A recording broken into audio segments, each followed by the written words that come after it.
When I choose my book title, I usually consider the story that has been written. And I think about keywords that would best describe the story in a tantalizing way, or in a way that would draw the reader's attention, or the person that's looking for a book, their attention. So an example of this would be the Scrub series. That is my medical line, and it deals with ethnic physicians, African American, Latina, Latino, Southern. It's just a whole gamut of different ethnic individuals in a medical setting.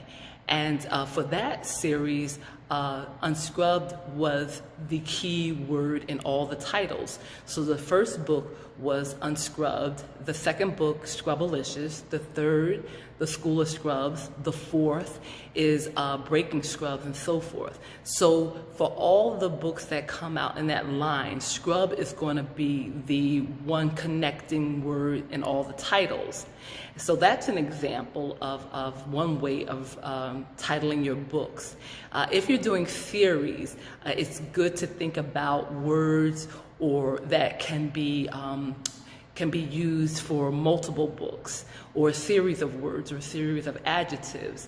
An example of this would be my Red Velvet Delight romance series.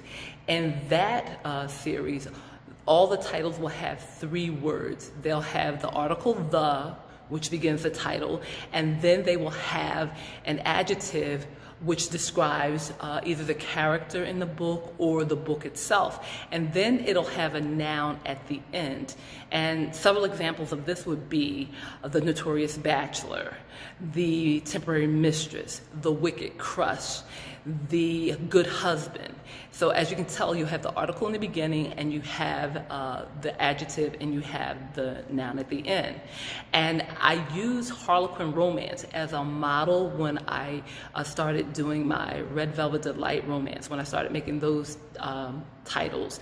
I wanted words that would immediately tell the reader what the book is about. So if you see The Temporary Mistress, you know what the story is about. It's about a woman that is going to be a temporary mistress and the trials and tribulations that she's going to go through. Same thing with The Notorious Bachelor. You know he's notorious, and you know he's single.